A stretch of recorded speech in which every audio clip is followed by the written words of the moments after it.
Dito ko tinago. Ito may ilaw pa. Pero yung mga shops, wala. Malaki talaga yung naging damage. At pinipigilan kong hindi maiyak.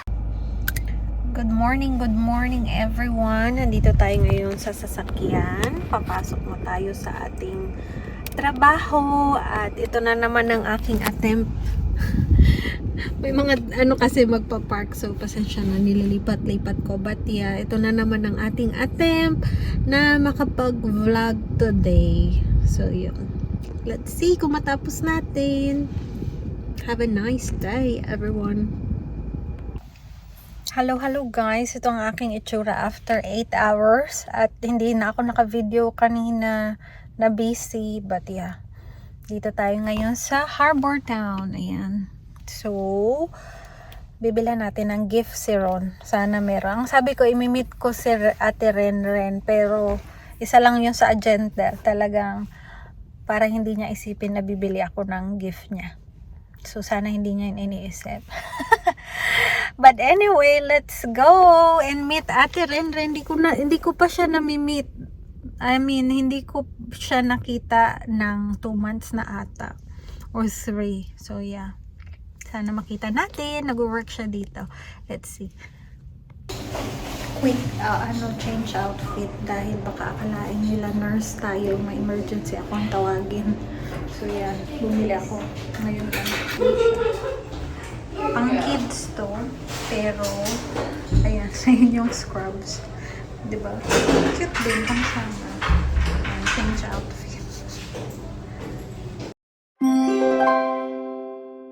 Dito ko tinago ang shoes at t-shirt ni Ron, guys. Halata pa ba? Sana hindi. Kasi bubuksan niya ito mamaya. Ayan. Sana mukhang kalat lang. Aba.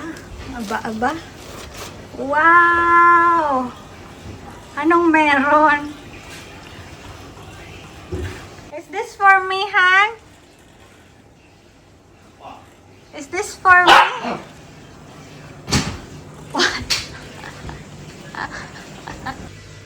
Good morning everyone. Gawa na tayo ng kape ni Ron at dalhin natin ang cake niya.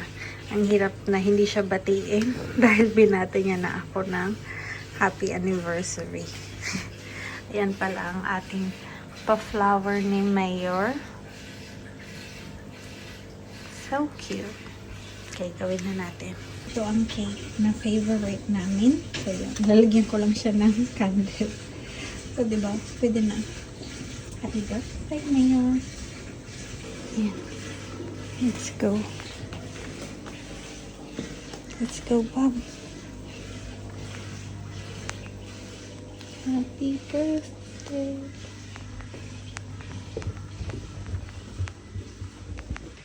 Happy birthday to you.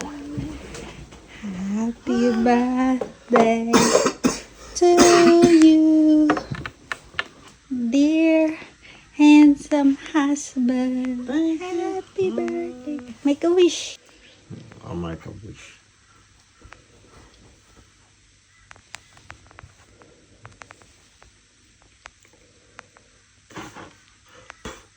Yay! Bigay na rin natin to.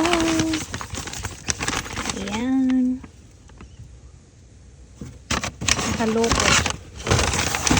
Hindi alata.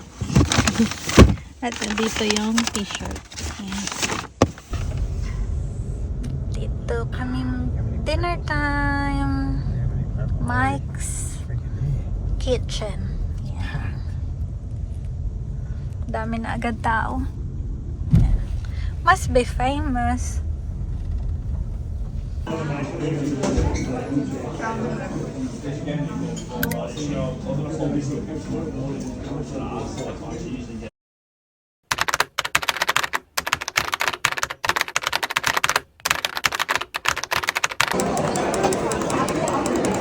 lucky for the coffees just before the power went out. Starting to rain.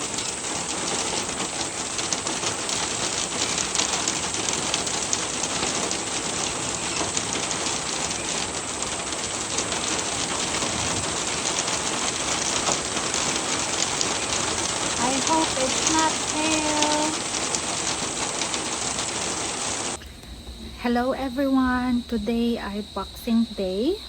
So as you can see, hindi naman ako prepared mag-vlog. Tignan niyo ang pagmumukha ko. But anyway, I think this is worth sharing dahil first time to nangyari sa amin dito sa suburb o dito sa lugar namin. So dito kami sa Gold Coast, Australia, sa Queensland. So last week merong parang huge cyclone sa North Queensland na talagang binaha. Naririnig niyo ba yung kulog? So yun, binaha and everything sila doon na unexpected na ganun lalakas. And then this week, biglaan last night, as in first time namin na super liwanag ng langit dahil sa mga kidlat at kulog at hangin.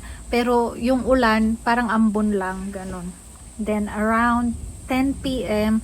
nawala yung kuryente at ngayon 4 p.m. So 6 hours na lang, 24 hours nang walang kuryente dito, which is very unusual mangyari dito sa amin. Kaya underprepared kami, walang generator, walang ganun. And yun, wala. So power banks lang talaga, buti may mga power banks kami na-charge. Ayan. Tapos since last night ganyan yung aircon, nakabukas siyang ganyan dahil nga nawala ng kuryente out of the blue. So yan, hugot yan ng mga kuryente once na bumalik. But yeah, hopefully bumalik na. Kaninang umaga din pumunta kami sa Harbour Town outlet, o diba nakapag-shopping pa dahil expect namin, kasama ko din sila Ate Bernie dahil 3 months ko nang hindi nakikita si Ate Bernie, parang yun na lang yung only time namin na mag-meet. So finally nakapag-meet kaming dalawa, and of course kasama yung husband niya, kasama si Ron. So it was a quick fun time na hindi rin nag-last. Nag-breakfast lang kami, binili yung mga bet namin na mga gamit, at yun, umuwi na kami dahil sorry, naputol, tumawag si Ate Bernie. Pero parang hindi niya ako naririnig. Medyo mahina na rin yung mobile data or mobile data dito banda sa amin. Pasensya na dun sa mga tinupi ko yan. Nakatupi na yung mga yan, mga beddings yan. Mukha lang nakabalumbon. But yeah, anyway, gusto ko lang i-share to at story time na rin dahil it's been a while na hindi ako nag-vlog. So, dapat ngayong hapon pupunta kami sa kanila Ate Bernie. Parang 40 to 45 minutes drive yun mula dito sa amin. But yeah, unfortunately, parang pabalik na naman yung bagyo. So, 32 degrees pala ngayon dito, summer dito sa Australia ng December. So, yan, maganda na medyo may hangin. Pero medyo parang medyo kinakabahan ako dito dahil ganito kagabi na parang ambon lang, puro hangin, puro kulog. So sana hindi mangyari yung katulad kagabi dahil super lakas ng hangin kagabi. We're just blessed dito sa location namin. Parang mataas siya na suburb, pero itong complex namin parang nakatago siya. Napapaligiran siya ng mga mas matataas na complex o subdivision yung tawag sa atin. So medyo sila yung natamaan ng hangin. Dito banda sa amin walang naputol or na anong tawag doon, na fallen down. Ano ba tawag doon? Dali. Wala, natumba na mga puno. So yun, kanina paglabas namin, yun nga, stoplights hindi nagwo-work dahil power outage. May mga puno na natumba, buti hindi doon yung way namin. But yeah, ngayon na iniisip ko na nakauwi kami ng walang nangyari. Alam niyo yun, bakit pa kami nag-shopping na ina-expect namin kasi nababalik lang, ganun, sandali lang yan. Pinakamatagal na to, 12 hours, pero yan, hindi talaga bumalik yung power. Parang sabi ng dito, Body Corporate or parang Housing Association na baka bukas pa bumalik.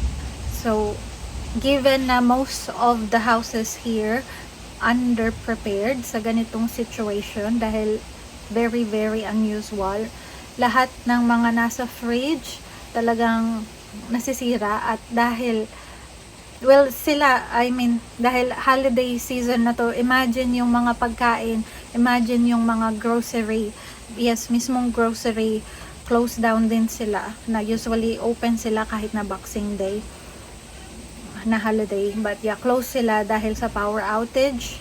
So hopefully gumana yung mga fridge nila. I mean, hindi ko yun pagkain, pero nakaka-worry dahil sa food and safety na rin, na pag nag-thaw or parang hindi na siya frozen yung mga nasa freezer or nag-moist na yung mga nasa fridge, automatic itatapon na yan nila dahil sa yun nga, sa safety ng goods. So yun, napakaraming pagkain na na masasayang. Iniisip namin yun ni Ron, although di naman namin yung binili or what, pero nakapanlulumo na ngayon na iniisip namin, kami medyo na-save namin dahil may freezer kami sa garage. Hanggang ngayon, talagang pasasalamat namin na hanggang ngayon hindi pa natutunaw yung ice doon sa freezer na yon. Lahat sila frozen pa. We don't know about tomorrow, but yung fridge dito sa my kitchen, na yon, patunaw na. So si Ron, buti may mga nabili pa siya na ice bags. Nakabili siya ng 5 ice bags. Buti meron din kaming 2 Eskies. So yun, nilagay namin sa Eski or ice box yung mga nasa freezer at kung ano pa yung pwedeng masisave sa fridge. The rest ng naiwan sa fridge, itatapon na namin yun. Although ako Pinay, para sa akin parang pwede pang masalba, ganyan. But para na rin sa safety, mamaya pinaka-save ko yung pagkain. Pero yun, health is wealth. So lahat ng mga natira namin sa fridge na hindi nakasya sa Eskies, lahat yun itatapon na namin.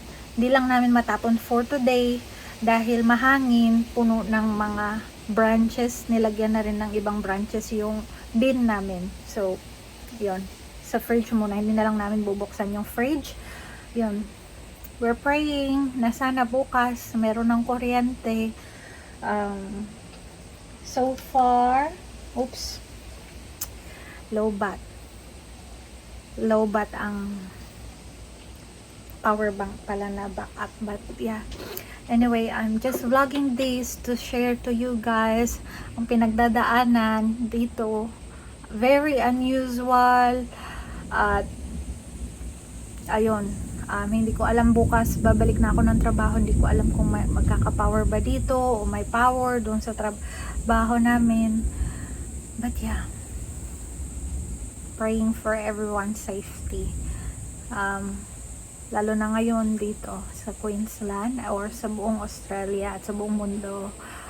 Hopeful na lahat ay magiging better. So yeah, and just like that guys, we're on our way to Ate Bernie. Tuloy, push. At ito ang ating kalagayan guys. Highway ito, but yeah, bumper to bumper. We arrived na dito sa hacienda ni ni Ate Bernie. At ayan ang kanyang mga rooster. No, it's okay. Wag na mag-light. Uy. Ayan ang kanyang mga chuk. Ayan ang kanyang mga magandang hacienda. At look at Ate Bernie. Oh, it looks like yesterday. O, diba? She doesn't age. Sana all. Nagtatago. Tinatakbuhan ako sa camera. Maganda pala din dalawa yung ganito nyo. Kasi pwede kayong banding ni Steven. Ayan. Ayun si Dozer dyan. Oh. Makikikain kami dito. At makikicharge. Walang kuryente. Kaluoy. Kawawang mga Ang ganda ng water lily mo talaga, te. Nag-survive sila. Then, merong pasinigang dito si Ate Bernie. Yummers. At merong humba. May pahumba. O, diba? Sana, Tapos may ice cream roll. Yeah. Tapos may lechon doon. Oh, may palitsyon pa. Sana all talaga. May pa-fruit salad pa dyan. O, diba nakikibukas ako ng rep? Ay, iba yun na. May pa-mango, may pa-salad pa. Oh. Salad and mango. Kompleto talaga. Green fruit. Kompleto Ricardo's. Yung dalawa naming mga mayor, this is na nag-uusap sa sasakyan. Ano ang maitutulong ko, ate? Ha? Ganda dito. Sakto, bumabagyo. But yeah, it's so nice to be around friends, lalo na sa mga ganitong panahon. Para hindi kami malungkot. Kawawa kami dun sa city, walang kuryente. Dito meron. Wow, merong saging si ate. Oh. Wow, ang ganda. Ganda, malawak dito. Kung tutuusin, pwede naman kami lumipat dito. Pero city boy si Ron. And of course, sa akin ding trabaho. But yeah, it's so nice here. May kamunggay. May kamuting kahoy.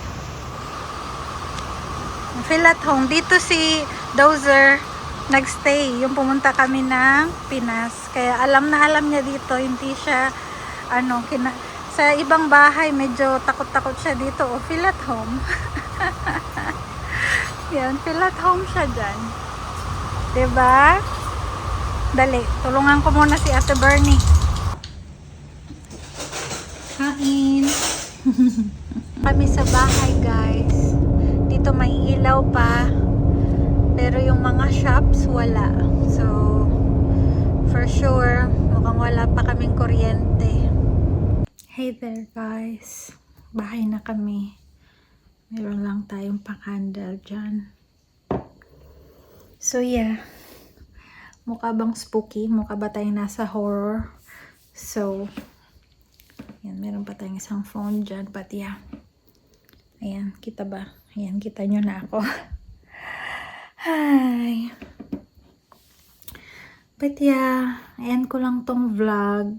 Dahil wala pa rin kuryente. So, 1 or 2 days daw mababalik. So, parang malaki talaga yung naging damage ng power lines. So, yun lang. Medyo nakakasad. At pinipigilan kong hindi maiyak. Kaya, nakakatulong mo din tong vlog. Itong nag-vlog ako ngayon kasi parang nababaling yung attention ko na mag-vlog at i-share sa inyo yung mga kaganapan ngayong araw na ito. So yeah, ang bait-bait nila Ate Bernie at ni Steve. Talaga namang super daming binigay kasi nga daw hindi kami makakaluto. Pero at the same time, wala po kaming fridge. Walang power. So yun, nilagay namin lahat sa Eski. Lahat ng binigay nila super dami. As in, parang good for 6 people yung binigay nilang mga pagkain. Alam mo yun, para kaming...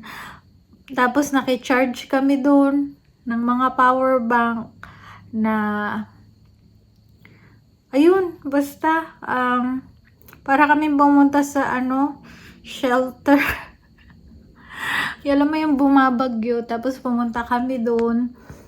Tapos alam mo yun, yung parang pinasaya niya kami doon. But yeah, pagdating dito sa bahay, ayan, walang ilaw. Ayan, pababa na si Ron. Yep. I think we'll check them prawns. I just got that feeling that they might be starting to fall. Okay. Can you have a look with me? Okay, I'll have a look with you. So, break muna. Yung kanyang mga minamahal na mga hipon or prawns, baka daw hindi na frozen. So, ayun na nga guys. Malapit ng maso or lumambot yung mga prawns. So, baka, aywan, anong gagawin bukas? Yun na. Hopefully, bukas may kuryente. But yeah, kung hindi,